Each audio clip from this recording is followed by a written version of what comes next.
The Indian dressing room is not a very happy place. There's been so much talk about rifts and falling outs and heads rolling that Indian cricket team fans have been very surprised at the shocking turn of events, given that there's been so much focus on the fact that you're potentially losing the Border Gavaskar trophy, but what has been dominating the headlines more often than not is talk of rifts between senior management, the head coach, and the senior players as well, including the captain Rohit Sharma. But should this really be that much of a surprise? Because if you go back in time and look at some of the happenings that have been taking place ever since Rohit Sharma made his way back into the test side after the first test at Perth, you'd realize that there was actually plenty of signs that something could potentially be brewing behind the scenes. How so, you may ask? Well, that's what we're here to explain, because if you look at the series of events that has actually taken place, you'd understand that there has been all the signs in the world that there have been problems behind the scenes. Let's go back to the second test match of the Border Gavaskar Trophy series, before which India actually had a 1-0 series lead thanks to the captaincy of Jasprit Bumrah. Now, Rohit Sharma, who had missed the first test due to personal reasons, flew to Australia and went straight back into the side. But he didn't do so as an opener, but instead he decided to keep himself lower down the order. The simple reason being that the opening pair of Yashasvi Jaiswal and KL Rahul had worked so well in the first test that there was no real reason to change it.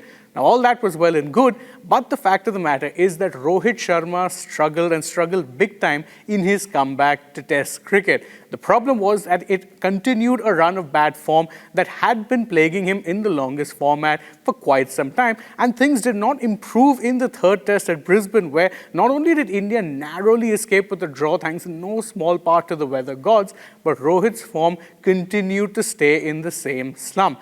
Now, this led to a rather very big and interesting call wherein he decided to break what was a successful opening partnership of Yashasvi Jaiswal and KL Rahul and promote himself back up the order for the Melbourne Test, which is set to be taking place from Boxing Day onwards. That was a big move because Rohit had been in no good form, but there was talk that maybe getting back into his favoured opening position might just help him rediscover that form. That wasn't exactly the case, and his slump continued, which then led to a rather extraordinary move wherein the head coach Gautam Gambhir, one day before the match in a press conference, declined to actually confirm whether or not Rohit would be playing in the final test match at Sydney. This, of course, set the rumours buzzing, and then came the bombshell report that Rohit would in fact be voluntarily stepping away from playing in this particular match, with Jasprit Bumrah set to lead the team for the final test match, which, as we know, is a must-win one for the Indian team, given that if they don't win it, then the Border Gavaskar trophy is gone from their grasp for the first time in 10+ years. Now, that, of course, is the Rohit side of things. Not only did he come back in and take away the captaincy, which was technically his, from Jasprit Bumrah, who had actually done a stellar job leading the team in the first test, he then ended up getting captaincy calls wrong, such as, of course, the use of his bowlers, sometimes some questionable toss calls, and, of course, most importantly, his usage of Jasprit Bumrah, who has been India's best bowler by some miles in this particular series. It's also not led to good results with the bat, because Rohit, in his best form, is someone who can set the tone for the team. Currently, though, he hasn't been in great form, and that has not set a great tone for the team at all. But that's just looking at it from the player side of things. It's also equally important to understand why it is that someone like Gautam Gambhir might be finding himself in a frustrated situation. Because you see, whilst Gambhir was appointed with much fanfare, it hasn't taken long for the tide to turn, and turn very quickly. Gambhir's tenure has unfortunately been a series of firsts, but not the good kinds.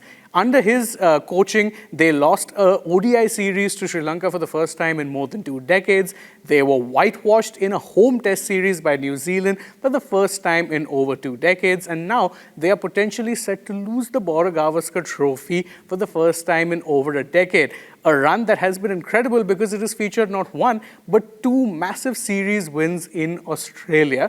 You can understand why it is that Gambhir too is feeling the pressure, and all of this has led to a situation whereby the dressing room is extremely leaky. There are talks of senior players being in open rebellion, and of course a potential rift between Rohit Sharma and Gautam Gambhir, which actually led to Rohit not actually playing in the last test, instead stepping away. And what's more, we're also getting to hear that Rohit has been told by the Indian selectors that they will be looking beyond him after this particular test series, which in itself would hurt. No matter how poor his form, it would hurt, but it also shows very clearly that they know a change is needed. Of course, whether that change would have been as rushed as it has been, if it were not for all the internal politics and the feud that has taken place, that's something we'll never know. But what are your thoughts on the entire matter? Well, you can let us know that in the comments below. And don't forget to stay tuned to Republic Sport Fit for more such interesting videos from the world of sport.